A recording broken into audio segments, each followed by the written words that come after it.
Welcome to the deep dive. You bring the sources, we bring the insights. That's the deal. So, today we're plunging into some material that, well, it promises a kind of shortcut. A shortcut to a life that's more impactful and maybe more joyful, too. Yeah, imagine going from feeling, totally overwhelmed, stuck maybe, to actually hitting your stride consistently, finding some real peace. That's the goal. This deep dive, it's all about personal optimization, leadership, Yeah. really transforming your day-to-day. And it's drawn from a pretty unique narrative, actually. A story about a business leader's journey. Which is interesting because it's not just theory, right? Right? It's a story, but it's packed with, surprising facts and really practical wisdom, stuff you can use. Okay, so our mission today then is to unpack these core ideas, these methods for becoming, I think the source calls it a history maker. Yeah, in your own way, though, authentically. And understanding how maybe the early morning hours could be a secret weapon for success and fulfillment. That's a big part of it, the 5 a.m. thing. Okay, let's unpack this then. So the story starts right in the middle of a massive crisis. Yeah, it really throws you in. You've got this super successful entrepreneur, peak of her career, and then bam, a coup. Jealousy-fueled, totally blindsided. Devastating. The source even describes her thinking about extreme measures, sleeping pills, just to escape the pain. It's incredibly raw, a really tough starting point. It really sets the stage. And what's interesting is her initial view on things like self-help. Right. She was super skeptical, dismissed those personal optimization conferences. Called the attendees broken-winged, believed, everything she needed was already inside her. But then, at her absolute lowest point, she gets a ticket to one. A gift from her mom. Yeah, it becomes her last resort, basically. She was like a stark choice. Go to the seminar, hope for a breakthrough. Or, as the source says, find peace through a quick death. Heavy stuff. That's the headspace she's in as she reluctantly starts this journey. Which leads her to this figure, the Spellbinder. The conference speaker. Inspiring, but kind of unusual. Definitely unusual. Electrifying, though. And he sort of blends insights for the warrior self and the poet self. Okay, what's his main message then? It's pretty profound, actually. Life's too short to play small with your talents. He says, you were born into the opportunity as well as the responsibility to become legendary. Wow. That's a big statement, a real challenge to how most people think. Huge. But what about, feeling like a cyber zombie? That phrase really stuck out. Glued to screens. What's the first step he suggests? It sounds hard. Well, he argues it starts with a shift, where you invest your energy not just into stuff or passive scrolling, All right. but into investing in a better self. Yeah. He pushes for, heroic work, an ethical private life, reclaiming your primal greatness in what he sees as a pretty uncivilized world. Getting back to basics almost, but heroic basics. Kind of, yeah. Re-engaging with your highest potential. And he really doesn't hold back on self-imposed limits, does he? No punches pulled there. Saying limitation is nothing more than a mentality. And excuses are seducers, your fears are liars, and your doubts are thieves. Strong words. He even says every bad thing, every toxic person, every trial, it was all perfect preparation to wake up your inner treasures, talents, and powers. That's quite a reframe. It is. The idea is challenges aren't meant to break you. They're meant to build you. Okay. They strip away the fluff, force you to find strengths you didn't even know you had, using adversity as fuel. You can just imagine the audience, though. Someone yells out, "This sounds easy, but it's way harder in reality." Yeah, the skepticism is real. And the Spellbinder's response, pure gold. Ideas are worth nothing unless backed by application. The smallest of implementations is always worth more than the grandest of intentions. He really lands that point. Absolutely. It's all about action. And then world class begins where your comfort zone ends. Growth means walking into the very things that scare you. It's a clear call to just do something. It really is. No more just thinking about it. So after this intense conference, the entrepreneur and an artist she met there, they have this really weird encounter. Yeah, this is where it gets kind of strange, but fascinating. They meet this guy who looks, well, homeless, disheveled, but he starts talking. And dropping these incredibly sophisticated insights, like quoting Warren Buffett on how the rich invest in time, the poor invest in money. And talking about owning a jet and a house near a village called Solitude. Yeah, exactly. It sounds completely out there. The entrepreneur thinks he's delusional, right? Understandably. Totally. But then The big reveal. This guy is Stone Riley, one of the wealthiest people on the planet. Mind blown. Okay, but this idea of voluntary discomfort he lives by, sleeping on the floor, cold showers, fasting, that seems extreme. Why would someone with that much money do that? It's his secret weapon, he claims, for building willpower muscle. Willpower muscle. Yeah. He argues that by deliberately making himself uncomfortable, he's constantly training his mental toughness, like lifting weights for your mind. Huh. So it keeps him grounded, prevents him getting soft from all the luxury. Exactly. Keeps him sharp, ready for real challenges, not softened by comfort. And this leads to the invitation. Right. He invites them to his magical little island in Mauritius Promising to teach them this world-class morning ritual. and help them join the 5 a.m. club, which he says is how he built his entire empire. That's quite the hook. Definitely sets up a major shift. For sure. So the core of his teaching is this phrase, own your morning, elevate your life. That's the mantra. And he introduces the victory hour, 5 a.m. to 6 a.m., time dedicated just to deeply working on you. But it's clearly more than just getting up early, isn't it? Oh, absolutely. That's just the container. It's what you do in that hour that matters. Which brings us to the 4 interior empires. Yes. This is the framework. He says cultivating these 4 inner areas is the key. Okay, what's the first one? First is mindset. That's your psychology, your beliefs, your perspective, what you think is possible. Standard positive thinking stuff. Well, yes and no. It's crucial, but he actually says it's only about 25% of the whole personal mastery equation. Oh, okay, only 25%. Interesting. What's next then? Next is heart set.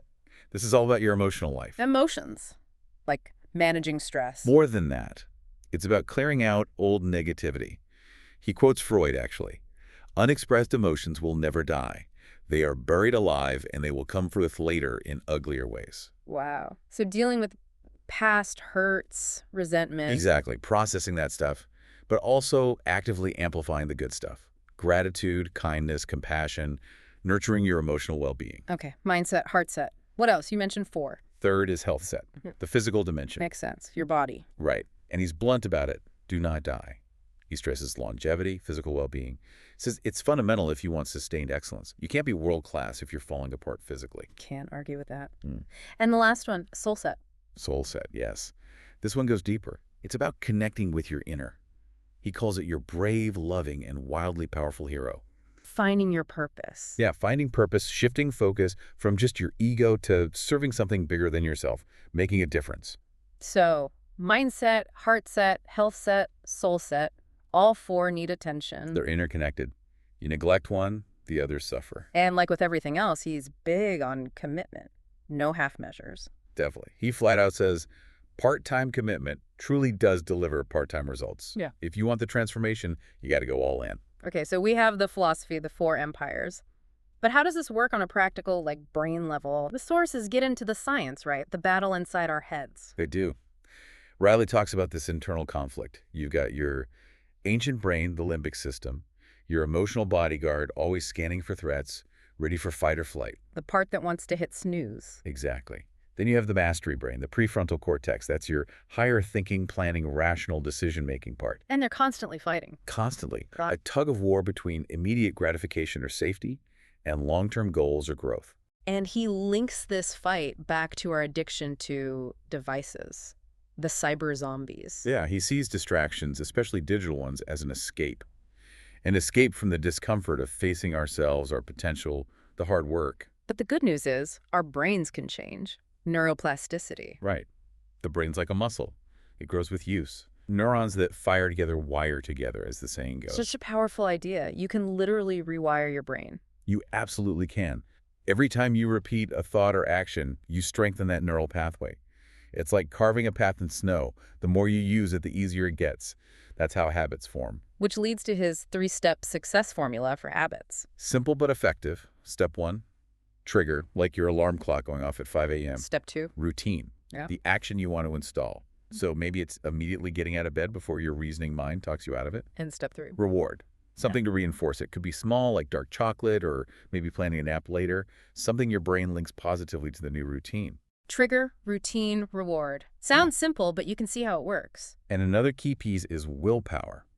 He talks about ego depletion. Meaning willpower runs out, like a battery. Pretty much. Every choice, every resistance uses up some willpower. When it's low, you make worse decisions. You give in easier. So his advice is, We make our worst decisions and our lowest choices when we're exhausted. So don't allow yourself to get exhausted, period.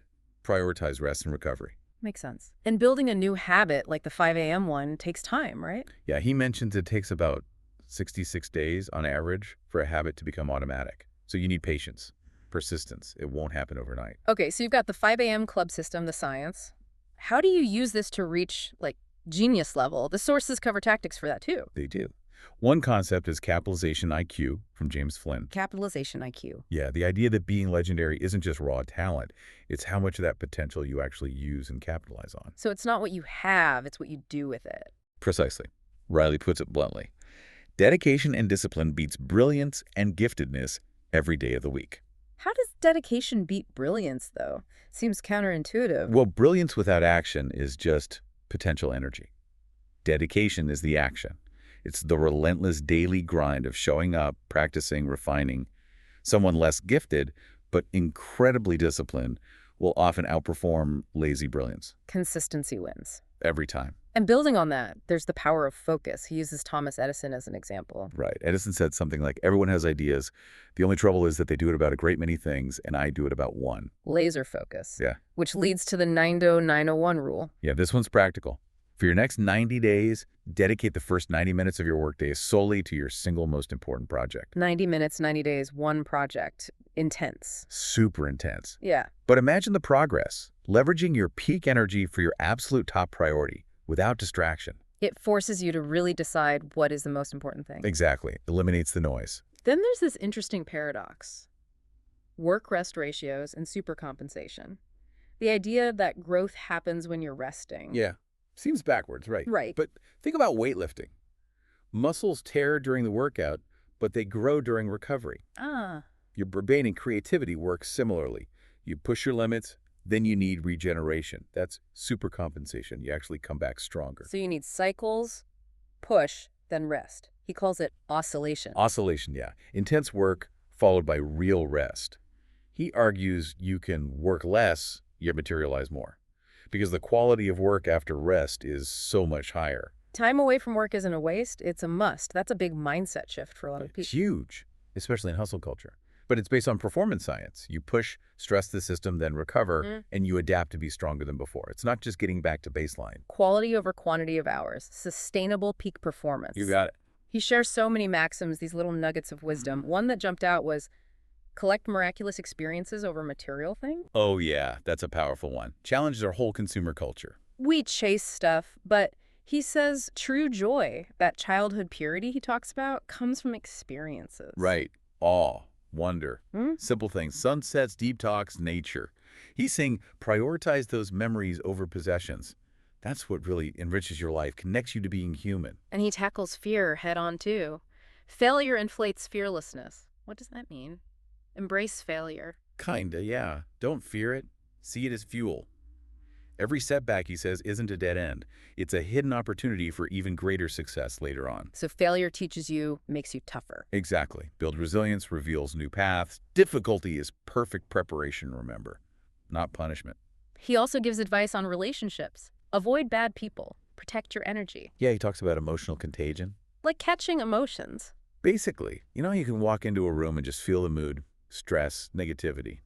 It's contagious. Our mirror neurons pick up on it. So if you hang around negative people, you start mirroring that negativity, often without realizing it.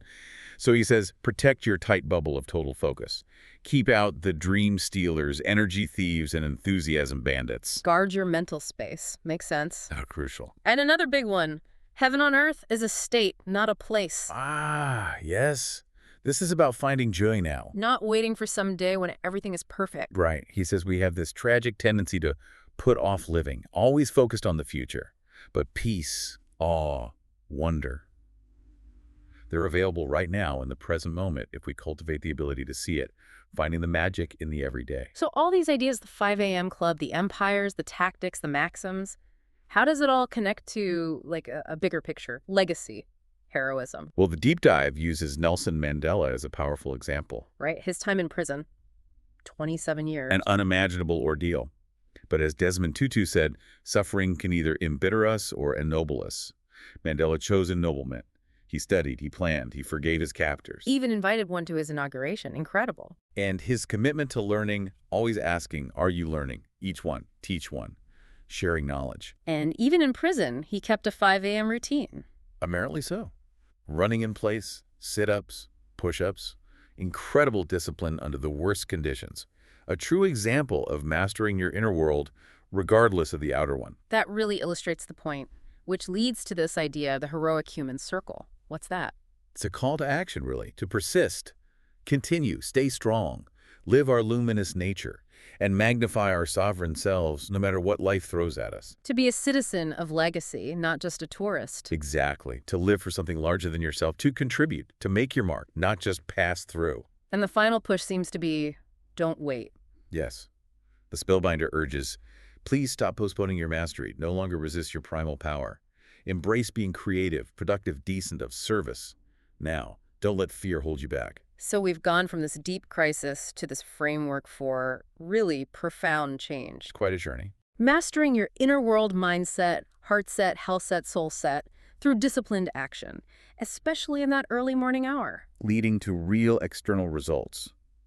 But also becoming less machine-like and more human. Finding love, prioritizing peace of mind, realizing nothing's as valuable as my happiness. And the key takeaway seems to be application. It's not just knowing this stuff. Absolutely not.